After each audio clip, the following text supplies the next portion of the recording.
बिस्मिल्लाहिर्रहमानिर्रहीम। अस्सलाम वालेकुम ख़वातीन हज़रात। नए नावल ला तफ़र्रक़ू के साथ हाज़िर हुआ हूँ। उम्मीद है आपको ये नावल पसंद आएगा। अगर आपको नावल पसंद आए तो वीडियो को ज़रूर लाइक करें और कमेंट सेक्शन में अपनी आरा से ज़रूर आगाह कीजिएगा। हेड क्वार्टर में खामोशी छाई हुई थी, अगरचे वो हाल खाली नहीं था। उस लंबी मेज़ के इर्द गिर्द मौजूद कुर्सियों पर मुख्तलिफ नस्लों और कौमों से ताल्लुक़ रखने वाले अफराद मौजूद थे। उन सब की जिल्द की रंगत, ज़बान, रिवाज, मज़हब सब एक दूसरे से जुदा थे, लेकिन उनका मकसद एक था जिसने उन्हें वहाँ एक जगह इकट्ठा किया था। हर एक फ़र्द के सामने मेज़ पे एक फ़ाइल मौजूद थी। कोई सफ़हात पलट रहा था, कोई आर्क रेज़ी से मुताले में मसरूफ़ था और कोई बस खामोश बैठा था। किसी के चेहरे पे मुस्कुराहट थी, किसी के मकरूह तअस्सुरात। उनमें से बेशतर की निगाहें मरकज़ी कुर्सी पे बैठे उस आदमी की तरफ मरकूज़ थी। वो छोटी छोटी आँखों और सफ़ेद चमड़ी वाला अंग्रेज़ था जो स्याह कीमती सूट में मलबूस अपने सामने फ़ाइल पे झुका शातराना अंदाज से मुस्कुराता सफ़हात पलट रहा था। उस हाल में मौजूद वो तमाम अफराद उसकी दावत पे वहाँ इकट्ठे हुए थे। दुनिया के मुख्तलिफ कोनों, मुल्कों और नस्लों से ताल्लुक़ रखने वाले वो नफूस उसी गोरे के मनसूबे को एक मुजस्सम शक्ल देने के लिए वहाँ आए थे। उन सब का बस एक ही मकसद था और वो था जनूबी एशिया की सबसे बड़ी इस्लामी रियासत की बर्बादी। काफ़ी देर खामोशी की नज़र हो गई तो वो गंजा जर्मन खंकारा, अब आगे क्या? सफ़ेद चमड़ी वाले ने सर उठाया और अपनी नीली आंखों से उसे देखा। अब खेल शुरू होगा।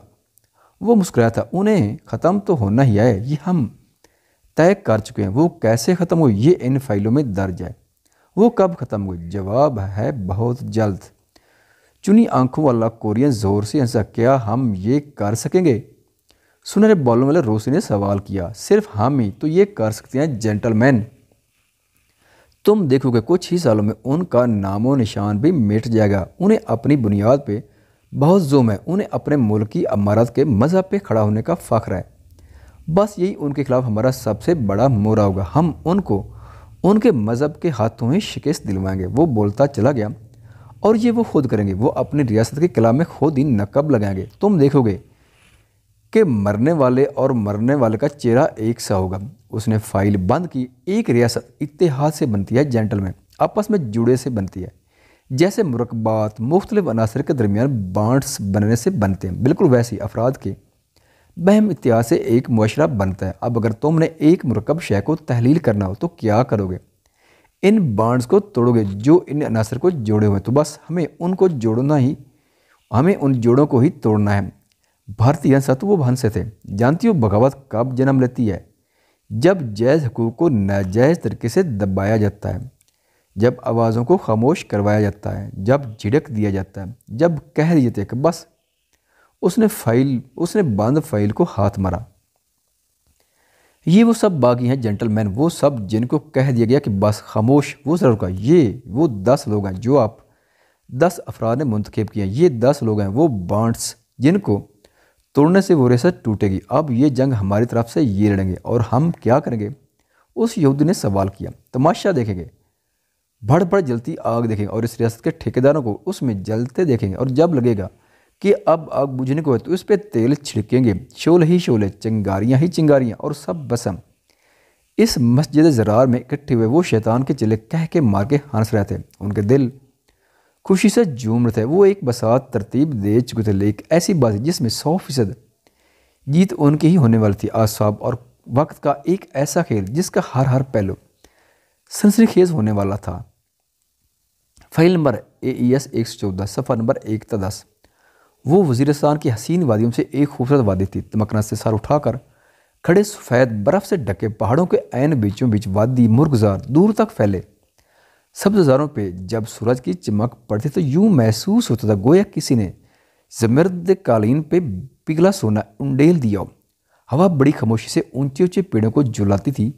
फूलों के झुंड उसके बाहों में खेल खिला रहा थे। तितलियों के घोल उन पे रक्सां थे। अनगिनत अकसाम के फलदार दरख्तों से भरा हुआ वो सब्ज़ाजार अगर जन्नत नहीं था तो जन्नत का सदका ज़रूर था। 10 और 14 साल 2 लड़के उस वादी में आगे पीछे भागे जा रहे थे। सुर्ख सफ़ेद रंगत, माथे पे ग्रे बाल, शलवार कमीज में मलबूस। बड़े लड़के के हाथ में गुलेल थी। वो एक जगह रुके اور उसने छोटे भाई को चुप रहने का इशारा किया और गुलेल में पत्थर रखकर निशाना बांधने लगा।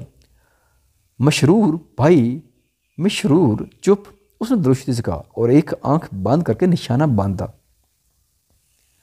उसे मातमर, वो इतना प्यारा परिंदा है। मशरूर नहीं, वो अपनी जगह से उसकी तरफ दौड़ तो वो सुनहरा परिंदा उड़ गया। भाई, बड़े भाई ने निशाना खता होते देखा तो उसे घूरा। तुम्हारी वजह से हमेशा ऐसा होता है इलाम, पहले घर से जिद करके साथ आ जाते हो, फिर मेरा शिकार भी खराब करते हो। अमूर से तुम्हारी शिकायत करूंगा। उसने उसे डपटा। परिंदों को मारने से गुनाह मिलता है अंदाम। मशरूर चुप करो, कारी साहब मत बनो। वो उसे दरुस्ती से कहता। अब आगे बढ़ने को था, वो भी पीछे हो लिया। अब दोबारा मेरा शिकार बिगाया तो मैं बहुत बुरी तरह से मारूंगा, तुमको याद रखना। वो एक और पत्थर गुलेल में रखता बोला। फाइल नंबर AES 114, सफ़ा नंबर 11 था 20। वो अंदरूनी शहर लाहौर का एक पुराना इलाका था। तंग थी सी पुरानी गलियां, कदीम तरह से तामीर की वो ऊंची इमारतें, चौबारे, लकड़ी के बोसीदा दरवाजे, खिड़कियां, रश जिंदगी। उन्हीं घरों में से एक छोटा सा घर वो था। उसे गुब्बारों, रोशनियों, फूलों से सजाया गया। एक तरफ क्रिसमस का दरख्त सजा था, सांता की तर्ज का मुजस्मा, फूलों के रथ। वो क्रिसमस की शाम थी। इस मसीही घर के छोटे से सियान में वो दो लड़का लड़की मोमबत्तियां रोशन कर रहे थे। सिस्टर, ये तो सब हो गया, अब और क्या। वो गदमी सी रंगत का लड़का था। उसकी बहन भी दुबली पतली सी, तीखे से नकुश की लड़की थी। बस ठीक है, मम्मा कहाँ है? वो किचन में है, उनसे कहो केक देख ले, मैंने फ्रिज में रखा था। वो अंदर चला गया। शाम होते होले होले रात की स्याह चादर ओढ़ने लगी। मगरिब कज़ा होने लगी। अब वो चारों अफराद बरामदे में रखी। उस मेज़ के इर्द गिर्द जमा थे केक, कोल्ड ड्रिंक्स और खाने के लवाजमात से सजी वो मेज़। बच्चों, ये रहे गिफ्ट्स। सांता कैसे हुलिये में बुलबोस वो आदमी उन्हें तहफ बांट लगा। मेरी क्रिसमस आरिया, वो अब मैरी क्रिसमस आरिया। वो अब उस लड़के की तरफ मुड़े। ये तुम्हारे लिए आदिन, मैरी क्रिसमस। वो बाप से लिपट गया। सियान में मोमबत्तियां रोशन थी। आरिया ने फुलझड़ी को आग लगाई और सियान में आ गई। वो खिलखिलाती सियान में झूम रही थी। फाइल नंबर AES 114, सफ़ा नंबर 21-30। वो अपने कमरे में कुर्सी से टेक लगाए मुताले में मसरूफ़ थे। जब उन्हें एहसास हुआ कि छत पे कोई है, उन्हें ध्यान से सुना तो उन्हें कदमों की आवाज़ बाहर भी सुनाई दे रही थी। वो जल्दी से उठे और लाइट बंद कर दी। कमरे में मलगी सी रोशनी थी जो खिड़की से अंदर आ रही थी। वो दबे कदमों चलते कमरे के कोने तक आया और फर्श पे बिछा कालीन का टुकड़ा उठाया। नीचे एक दरवाज़ा था जो तहखाने तक जाता था। उन्होंने आहिस्ते से उसे खोला और अंदर उतर गया। कुछ देर बाद वो नीचे तहखाने में थे। एक तरफ रखे डब्बों की ओट में होकर उन्होंने अपना कार्ड लेस निकाला और एक नंबर मिलाया। अस्सलाम वालेकुम अदीबान बेटा, मैं चाहता हूँ तुम मेरी बात गौर से सुनो और समझो। वो आ चुके हैं, मैं उनके कदमों की आहट महसूस कर सकता हूँ। तुम्हें मुझसे क्या वादा निभाना होगा। तुम यहाँ वापस नहीं आओगे, मुजफ्फराबाद भी नहीं जाओगे, कराची चले जाना। प्रोफेसर साहब के पास उन्होंने लंबी सांस भरी। ऊपर कमरे में खट पट की आवाज़ें आ रही थीं। मुझे मौत का डर नहीं है अद्दी बेटा। सारी ज़िंदगी मैंने उस लम्हे का ही इंतज़ार किया है। शहादत की आरज़ू तो मुझे यहाँ तक ले आई है, लेकिन मुझे बस तुम्हारी फिक्र है अद्दी। कराची चले जाना ये तुम्हारे बाप की आखिरी ख्वाहिश और आखिरी हुक्म है। ऊपर तहखाने का दरवाज़ा ज़ोर शोर से खटकाया जा रहा था। उन्होंने कॉल काट दी। कार्डलेस को फर्श पे मार मार कर उन्होंने तोड़ दिया था। ऊपर दरवाजे पे मुसलसल ठोकरें मारी जा रही थी। उन्होंने एक तरफ रखी बंदूक उठाई थी। दरवाज़ा बस टूटने को था। ला इलाहा इल्लल्लाह। उन्होंने ज़ेर लब कलमा तय्यबा का विर्द शुरू किया था। दरवाज़ा एक झटके से खुला था। उन्होंने ट्रैगर पे हाथ रखा और गोलियों की बारिश कर दी। फाइल नंबर AES 114, सफ़ा नंबर 31-40। मैडम ने अपने चेहरे पे रिक्कत तारी की और सामने बैठी औरत को देखा जो अब अपनी चादर से आंखें पूछने में मसरूफ़ थी। बस मेरी बहन, ये दुनिया बड़ी जालिम है। इतने इतने दुख तकलीफ़ें, मेरा तो कलीजा फटा जा रहा है। इस बेवा औरत ने आह भरी। बाजी जी, मेरे तो नसीब ही फूट गए हैं। पहले शोहर चला गया जो वह आसरा घर था। मेरे देवर ने चालाकी से वो भी अपने नाम करवा लिया। ना माँ ना बाप, मैं लावारिस की दर जाऊँ। मैडम जी बस चुप कर जा, तू आ गई नहीं इधर। अब फिक्र की कोई बात नहीं है, बस शाबाश चुप कर। वो उसे पिचकारती कह रहे थे। नी रशीदा ने इधर आ। मुलाजमा जल्दी से आई। उसे ले जा अपने साथ। क्वार्टर दिखा मंजी बिस्तरा में। मैं शकूर से कहकर मंगवाती हूँ, जा उसके साथ रोटी शोटी खा। बस अब रोना नहीं है। वो 30 साल बेवा उसे दुआएं देती। मुलाजमा के साथ निकल कमरे में वो अकेली रह गई थी। वो 33-34 साल औरत थी। आम सौलिया, सफ़ेद शलवार कमीज और सर पे کالی چادر۔ تبھی اس کا فون بجا تھا۔ ہیلو میڈم، بات کر رہی ہوں، کیسی ہیں روبینہ جی؟ دوسری طرف سے مخصوص آواز میں پوچھا گیا۔ سر جی یہ نہ کیا کریں، میں نے کتنی بار آپ سے کہا ہے مجھے اس منحوس نام سے نہ بلایا کریں، مجھے بڑا زہر لگتا ہے یہ نام۔ دوسری طرف کوئی ہنسا۔ اب آپ دنیا کے لیے کوئی بھی نام رکھیں، ہماری تو روبینہ جی ہی ہیں۔ وہ باتوں میں مصروف ہو گئی۔ فائل نمبر AES 114 صفحہ نمبر 41 تا 50۔ وہ ہولے سے دیوار فلاں کے صحن میں اترا اور آہستگی سے چلتا برآمدے تک آیا۔ صحن میں جلتا انرجی سیور اس کا سایہ دور تک پھیلا رہا تھا۔ وہ دبے قدموں اپنے کمرے کی طرف بڑھنے کو تھا۔ جب برآمدے کی لائٹ روشن ہوئی وہ روشنی میں نہا گیا، قدم وہیں جمے رہ گئے۔ کہاں سے آ رہے ہو برخردار؟ ابو کی آواز پہ وہ ذرا رکا۔ ہاں سوچ لو کوئی بنا، لیکن خیال رہے کال والا نہ ہو۔ وہ لاجواب ہو، اسی عبداللہ کے ساتھ تھا نا تو؟ جی۔ اس نے سر جھکایا۔ انہوں نے دانت پیسے۔ استغفار، یا اللہ، یہ لڑکا کیوں نہیں سمجھتا میری بات؟ تجھے کتنی دفعہ منع کیا میں نے اس کے ساتھ اٹھنے بیٹھنے سے؟ ابو پلیز۔ کیا پلیز؟ وہ اس کی طرف بڑھے۔ ابو وہ میرا دوست ہے، دوستی اپنے جیسوں سے کرتے ہیں اسامہ۔ وہ میرے جیسا ہی ہے ابو، اللہ نہ کرے۔ وہ جلدی سے بولے۔ وہ مسلمان ہے ابو، میری طرح کلمہ پڑھتا ہے، نماز پڑھتا ہے۔ کیا فرقہ اور مسلک مختلف ہونے سے میں اور وہ دونوں مختلف انسان بن جاتے ہیں؟ یہ بحث میں کئی بار کر چکا۔ بس۔ انہوں نے ہاتھ اٹھایا۔ آئندہ میں تمہیں اس کے ساتھ نہ دیکھوں اور نہ ہی تمہاری زبان سے اس کا نام سنوں، سمجھے؟ حکمیہ کہتے وہ اپنے کمرے کی طرف بڑھ گئے۔ فائل نمبر AES 114 صفحہ نمبر 51 تا 60۔ ابو جی آ گئے۔ ابھی انہوں نے دروازے پہ دستک ہی دی تھی کہ 8 سالہ زین اور 6 سالہ ہیرا بھاگتے ہوئے آئے۔ انہوں نے مسکرا کر ان دونوں کو دیکھا اور بائک لیے اندر آئے۔ اتر کر انہوں نے دونوں بچوں کو گود میں بھرا تھا۔ باہر دروازے کے ساتھ نیم پلیٹ لگی تھی، ارسلان نقوی انکم ٹیکس۔ وہ دارالحکومت کا ایک رہائشی علاقہ تھا، ایک سفید پوش علاقہ، امیروں سے ذرا نیچے اور مفلسوں سے ذرا اوپر۔ آپ نے اتنی دیر کر دی ابو جی؟ ہم اتنی دیر سے ویٹ کر رہے تھے آپ کا۔ بس بیٹا کچھ کام آ گیا تھا۔ وہ انہیں اٹھائے اندر آئے۔ بڑی میز پہ کیک رکھتا، سارا کمرہ غباروں سے سجا تھا۔ چلو کیک کاٹیں۔ تالیوں کے شور میں ان کے بیٹے نے کیک کاٹا تھا۔ ہیپی برتھ ڈے زین۔ وہ ایک مکمل گھرانہ تھا، خوشیوں سے سجا، مسکراہٹوں سے آراستہ۔ فائل نمبر AES 114 صفحہ نمبر 61 تا آخری صفحہ 70۔